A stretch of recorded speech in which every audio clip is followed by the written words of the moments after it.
Hey guys, Dan here. Today we're going to be covering the 4 to 5 steps in vanishing a coin, and possibly as a little bonus we'll be covering the vanish you saw in the introduction. So today we're going to cover the vanish because if you're able to do a vanish of, say, a coin or any object, you can apply it to many different areas. Not only that, it can also be applied to sponges, cups and balls. You name it, you can do it. Or you can just vanish keys and make your parents mad.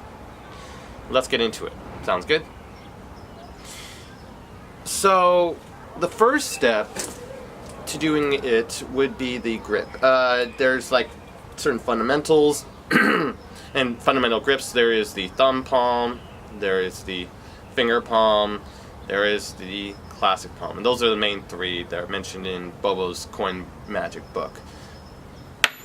So, now, let's say we want to do it with finger palm. This is the most applicable one for cups and balls, sponges. It's very, very highly useful, and it's a very good retention. So we have it up along the upper flange right here, and we just kind of curl it right here. Okay, and we want to practice this. Okay, the idea we're mimicking, and I'm going to show you what we're mimicking, is we're going to take the coin and go like that. Okay, well, that's what we're trying to mimic. Just taking the coin from this position and tossing it. Okay, so much so that you can't even tell reality from illusion.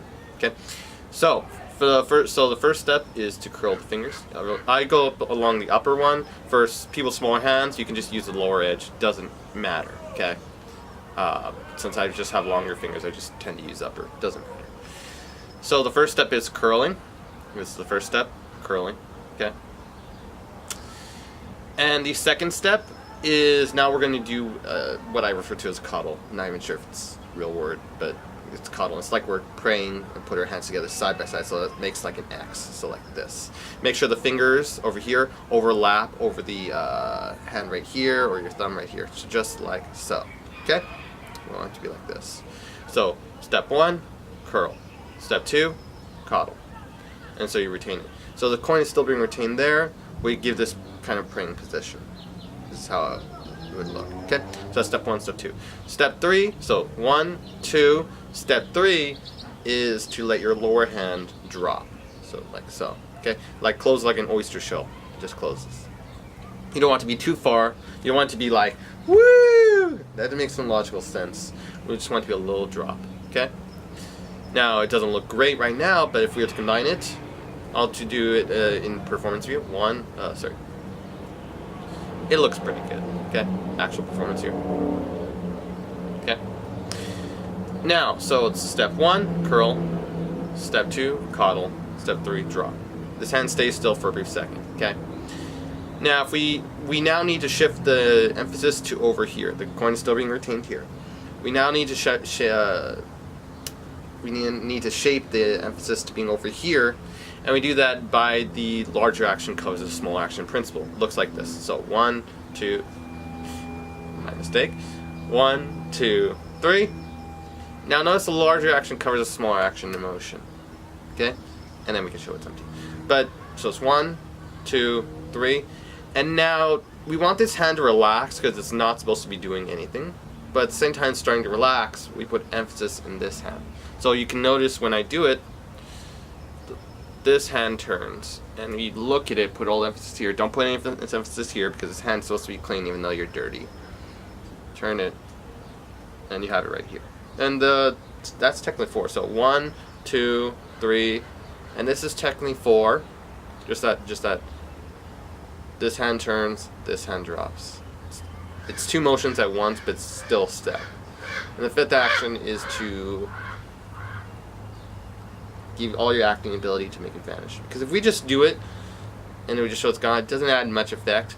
But if we believe it, and we actually create something from it, putting the acting ability in, you get much more effect out of it. You put a lot of effort into it, so why not get more out of the effect, right? So again, step 1, curl. Step 2, coddle. Step 3, drops. Step 4, turn. Both his hand relaxes. This hand has emphasis with the coin in it, even though there's nothing. Okay? Step 5, acting ability to slowly make it vanish. Okay? So in action, I'll actually do it. 1, 2, 3, 4, 5. In fact, it's actually doing motion. And that's what it would look like. Okay? Now you can apply this to basically anything. So you can also do it to... The same steps are applicable to the classic and the thumb palm. So just the changing grip is the only difference. So 1. So that's 1. You do the thumb clip. So first, second finger. Okay? Just second finger. Hand curls in. Thumb clips it. So you get this position. Okay? So again.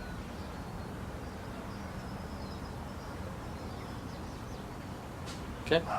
So from here, you can actually do the same 4 steps. Coddle, drop, turn. Cool. And you get the added benefit of being able to be a little bit looser with your fingers because it's not holding it in finger palm. Instead, it's holding in the thumb palm.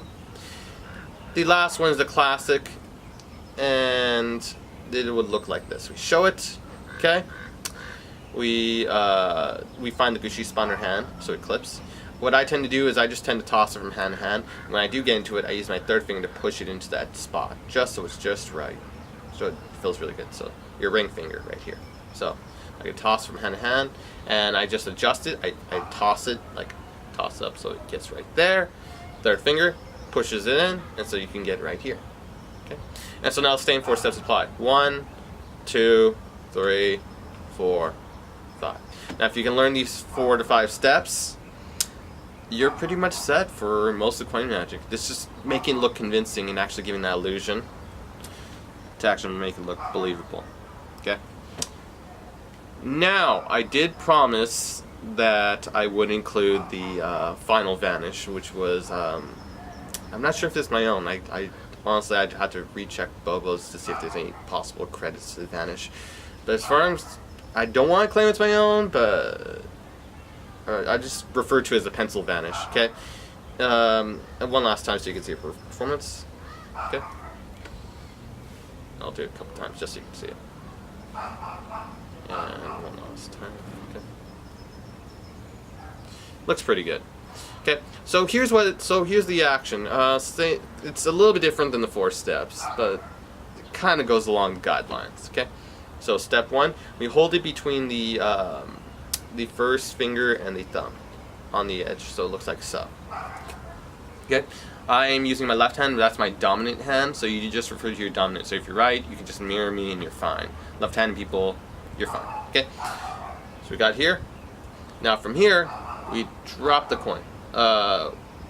We actually do drop the coin, supposedly into the hand. I'll actually show you what's going on. As the hand goes down towards the hand, my second, third, and fourth fingers extend. So it looks like this. And then the fingers extend. Okay? One last time. Okay. Now from here, when we do this, okay, we let go of the coin and it falls into the fingers. It actually falls conveniently into finger palm. For the most part. Sometimes it isn't, but just go with it, okay? I'll actually do it live chest. Okay, so this is what it would look like. Pretty much in finger palm. It's pretty much there, okay? So we toss it and it lands here. We curl our fingers as the hand closes. And because it's such an odd way of doing it, you get a really convincing illusion. So I'll try to do this in slow motion and I'll do performance here, okay? So first finger and thumb, okay? We now toss it into the hand. It's hard to do slow motion because it's all in action. The coin keeps on traveling. And our fingers extend. We drop it. Our hand closes, and this hand curls. But we do the hand closing and this hand turning it out at the same time. Let me do it a little slower.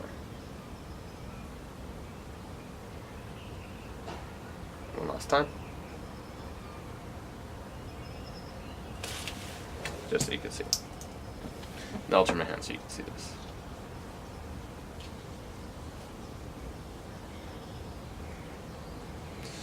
And you get a really convincing illusion from that, so you can just do it. And you get a really, really good illusion from that.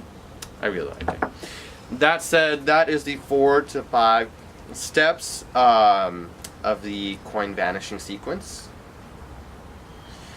And we also covered the bonus vanish, just for a little hook for those who want to learn a good vanish. My name is Daniel Perez, and have a good one.